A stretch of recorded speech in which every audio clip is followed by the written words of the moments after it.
qui ne peut pas porter toute la valeur du produit, mais qui soit régulière et qui apporte un niveau de garantie et de visibilité aux producteurs. Alors là, on est à nouveau en direct, voilà, c'est le principe. Donc, vous dire qu'on est dans la visite à Nîmes, qui va nous permettre de voir à la fois, voir le verger, il pleut, il n'y a pas grand-chose à voir, mais d'avoir des explications sur comment sont cultivées les pommes. Et là, on va aller après dans l'usine de transformation. On va aller voir de conditionnement. On ne le transforme pas, nous. Ah, de conditionnement, ouais, de conditionnement, voilà. C'est pas chez Lavoisier ici. Voilà, rien ne se transforme chez nous. Alors là, voilà, monsieur, donc ce sont les producteurs. On a ici des sociétaires donc, qui sont venus avec nous, puisque le principe, c'est d'amener les sociétaires de la démarche jusque dans toutes les étapes qu'on vit. Hein. Nous, on découvre tout le monde comme tout le monde ici aujourd'hui. J'ai des questions, je vais les relayer, qui sont arrivées là par Facebook à la suite de la première vidéo. Ouais.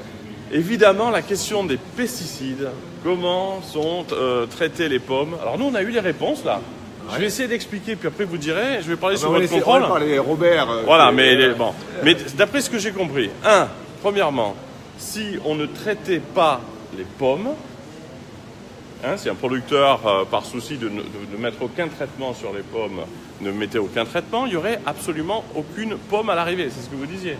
Mais aujourd'hui, pour produire, c'est protéger. Ouais. Voilà, et c'est comme vous disiez, ça vaut pour les pommes, comme pour toute production, ou pour les humains.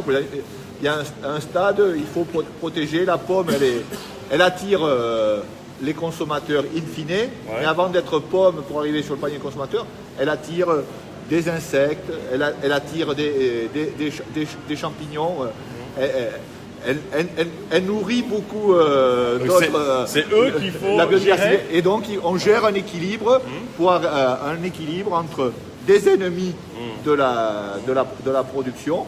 Et il y a aussi des amis. Aujourd'hui, toute la gestion de la production, c'est de gérer cet équilibre. Voilà. Et parfois, il faut intervenir pour l'aider, quel que soit le mode d'intervention, qu'il soit biologique ou de façon plus globale, verger co-responsable. Voilà, parce que alors je me tourne vers monsieur, puisque merci beaucoup. Hein, on a plusieurs interlocuteurs. Vous disiez tout à l'heure que, notamment dans le cadre du traitement des pommes qui servent à la purée de pommes, c'est un traitement donc éco-responsable. Ouais. Vous ne traitez que s'il y en a besoin. Vous ne faites pas un traitement systématique. Ah, tout à fait, oui. On intervient que si on a besoin d'intervenir. Ça se passe comment ? Ça se passe comment? Ça veut dire que on se promène à façon de parler, quoi. Ouais. On patrouille dans les vergers, on fait des comptages, on observe. On est capable d'observer s'il y a des auxiliaires. On voit que le taux d'auxiliaire est suffisamment important et combat le parasite. On est capable de supporter un peu de parasitisme parce qu'on sait que les auxiliaires vont prendre le dessus, etc. Les auxiliaires, rappelez ce que c'est.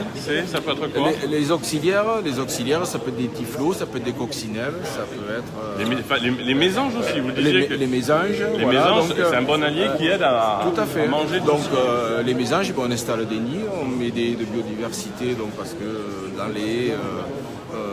ça permet aux mésanges de faire leur nid, etc. Donc on met en place toutes les méthodes possibles qui existent. Et les plus naturelles possibles. Les plus naturelles possibles pour combattre tous ces parasites de la pomme. Et quand il y a vraiment une attaque trop forte, qui mettrait en péril toute la récolte, on est d'accord. Là, il y a une action différente qui se met en place. Il y a une action différente. La première des réflexions, est-ce qu'il y a une méthode bio qui peut être appliquée pour ce parasite? Ah voilà, très important, on a appris là, donc on vous le dit, que dans la façon de cultiver les pommes qui vont par exemple dans la purée de pommes, c'est qui le patron, il y a des méthodes du bio. Vous pouvez expliquer dans quel cas? Les méthodes bio, par exemple, on prend l'exemple du virus de la granulose, qui est une méthode bio. Alors c'est quoi, ça consiste à quoi? Ça consiste à passer un produit qui est un virus qui va parasiter le carpocaps. Donc on utilise pour ces pommes qu'on cultive et qu'on récolte, qui ensuite deviennent la purée de pommes, des méthodes du bio. C'est pas réservé au bio les bonnes méthodes. Non. Dans nos cultures raisonnées, on a une palette de produits et dans toute cette palette, la priorité c'est toutes les méthodes biologiques qui existent. Après s'il y a un certain pourcentage d'attaques, on ne va pas forcément intervenir. D'accord. Bon, mais voilà. En tout cas, merci. Hein. Ça permet d'avoir... Vous avez nos interlocuteurs, c'est comme si vous étiez avec nous. Monsieur en a parlé tout à l'heure. On a un dernier interlocuteur à solliciter. Donc, mais vous êtes sociétaire, c'est ça, dans la démarche? Donc vous avez pu poser des questions, Bien effectivement. sûr. Mais avant que, c'était quoi vos questions en fait aujourd'hui principales? On était tout à l'heure sur les stations météo. Oui. Hein, sur voir un petit peu comment est-ce que c'était une station météo pour chaque producteur. Ça sert à quoi une c'était station météo?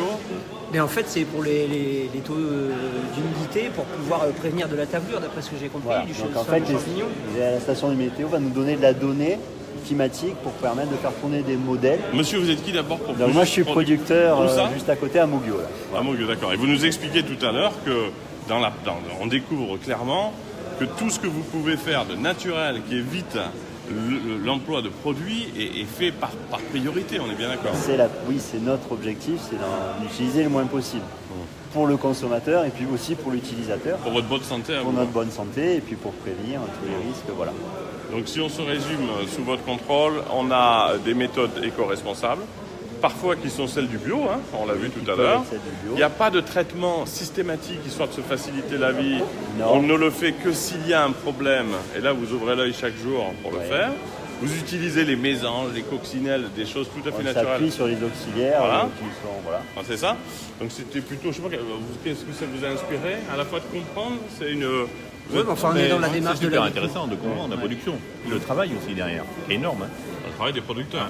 Des On va voir producteurs. que c'est pas des gens qui passent une fois pour un traitement et qui récoltent à la fin de Non. l'année. Après, il y a un travail tout au long parce que, en fait, on parle de protection du verger, mais notre principal travail, ça va être la taille, ça va être l'éclaircissage, ça va être tout ça. Et c'est que si on parle de protection, c'est 5% de notre temps et voilà. Donc voilà, Pas ça le principal. le quoi. soutien que vous obtenez dans le cadre de la démarche, où on rajoute quelques centimes pour soutenir la démarche, ça vous aide aussi à faire un meilleur travail de qualité. Nous, ça nous sécurise en termes de revenus déjà. On sait où on va. On sait quand on va produire, on aura un prix au bout qui ne va pas être lié forcément à une négociation qui va être lié à des volumes, à une pression internationale parce qu'il peut y avoir des produits importés moins chers, etc. Là, on est sur voilà. Ça repose l'esprit et donc... on se concentre sur notre travail. Voilà, vous avez la possibilité de faire du bon travail, évidemment, et dans des meilleures conditions. Ouais. Bon, on va se retrouver tout à l'heure dans... Alors, comment on appelle ça? Station de conditionnement, station fruitière.